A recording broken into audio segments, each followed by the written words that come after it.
Buti na lang talaga guys, walang araw ngayon masyado dahil nag-spray kami ng fungicide kahapon ng asawa ko. Tapos tingnan nyo yan, hanggang ngayon, naliligo pa rin sila. Kung mainit ngayon, idi baka masira pa sila. Masunog yan sila guys.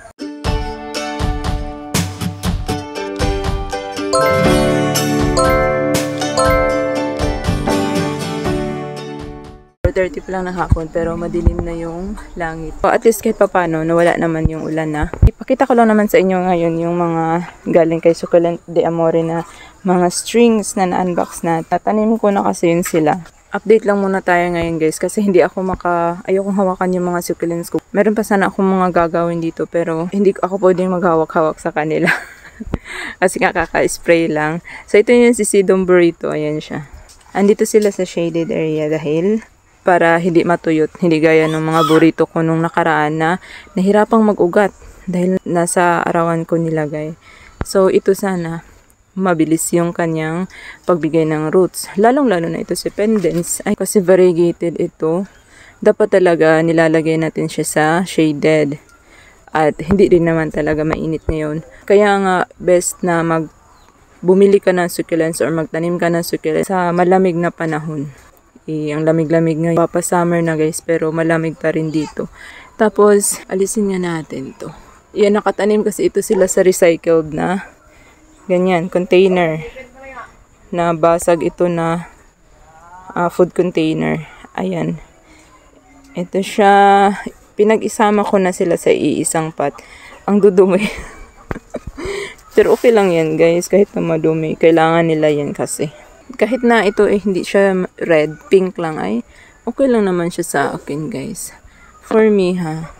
Tapos itong isa si Calico Kitten. Ay maganda din naman talaga. Nakalutang yung isa hindi na bound. So ayan sila. Ang ganda nga tingnan guys naisip nga na magbutas na naman ng isang palanggana. Tapos magtanim ng mga trailing plants doon or mga creeping plants. Yung creeping yung gumagapang, yung trailing yung nagtitrail. Ang tawag sa titrail man. So ayan, ang ganda nila tingnan ano. Kahit nasa recycled pot lang. Tapos ito naman yung si Senecio na or trailing jade, ayan. At saka si variegated string of hearts. Medyo maingay guys, kaya pasensya na. Hindi ko pa siya nasabit kasi wala pa akong yung pang sabit. Kailangan ko pa siyang gawan para maisabit ko na siya. Kasi talagang nag-trail naman itong si string of hearts. So pinagsama ko sila sa isang pot. Ito naman yung si string of melon. Ayan siya. Bala ko itong pugutan ng sanga. Ayan. Kasi ang haba-haba niya guys. Ayan o. Yan. Ganyan siya kahaba. So pugutan ko na lang para mag-lash. Tapos itanim lang din naman dito. Malalaki ang roots nito guys. Yan o. Ganyan kalaki yung mga roots niya. Tapos nandito naman si string of tears. Ayan. Tingnan natin kung ilan ba ang nakalagay dito. Kasi hinalo ko to sila eh. Hindi ko maalala kung sino yung nilagay ko dito. Yan, recycle din ang pinaglagyan ko sa kanya. Ayan, andito pala sila. Si string of pillows, string of tears, at saka string of pearls. Sana lang hindi malusaw guys kasi nag-spray ako tapos basa yung soil nila. Sumigla na yung si string of pillows. Oh. Tumayo na yung kanyang mga flowers. Ayan. Dito sila nakasabit. Na aarawan ito dito. Mga 9:30 ganun. Tapos ito, pakita ko lang isa inyo itong si mga variegated ko na Marini at Mendoza kasi hindi ko masyadong na-flex to eh. Nakakalimutan ko kasi nandito sa taas. Ay, gumanda na sila guys. So kailangan ko lang magpugot. Ito yung si Marini Navar. Ito yung Mendoza. Kailangan kong magpugot para i-fill itong space dito. Ayan. Gumanda si Mendoza. Tumangkad-tangkad na rin siya. So ayan yung update sa kanila. Hindi nga lang masyadong stress kasi nga hindi naman ito naka-expose sa mainit. Ang cute. Nabuhayan na rin ako sa wakas nito. Mahirap magpabuhay. Pang ilang ano ko na to guys, Mendocay at Marini na VAR. Ang hirap mabuhay sa akin ng ganito. Kapag yung succulents ay nahirapan kayong magpabuhay, bumili kayo ng lash.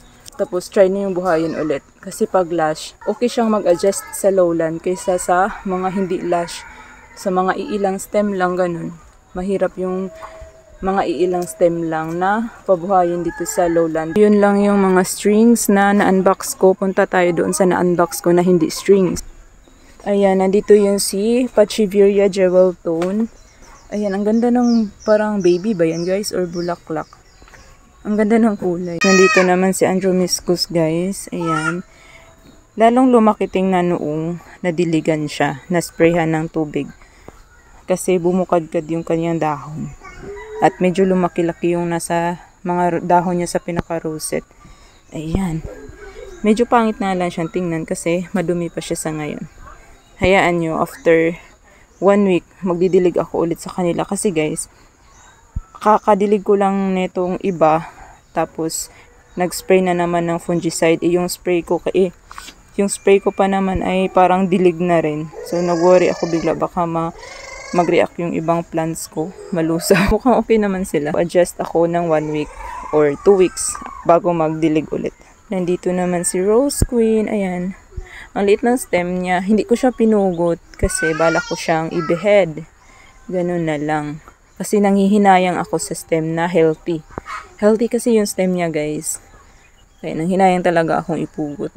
So yan. Isang head lang siya pero malaking head. Yung nabili ko na Rose Queen dati. Maraming heads yun. Pero maliliit. Yan naman yung Longissima guys. Ayan. So medyo malaking pat yung pinagtamnan ko sa kanya. Bala ko nga palitan na lang ng yung maliit guys. Yung ganito lang kaliit. Pero hinayaan ko na. Okay na yan siya siguro dyan. So nasa shaded siya. Kasi sabi ko gusto ko siyang ilagay sa shaded. Dahil nung nakaraan nahirapan siyang mag-ugat.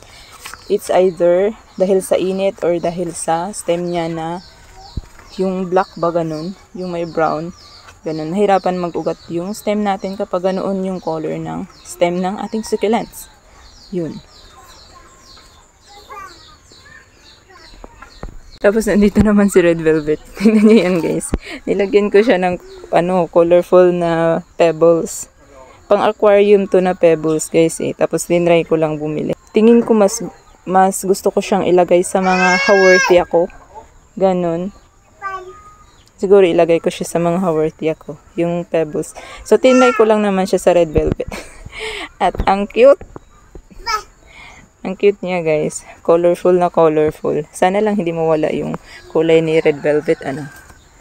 Yung stress niya. Ang ganda. Binawasan ko to ng dahon guys. Kasi nahirapan ako magtanim.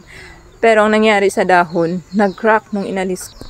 Tapos ito na yung free niya sa akin. Medyo sumigla na yung dahon niya guys. Nag-spread.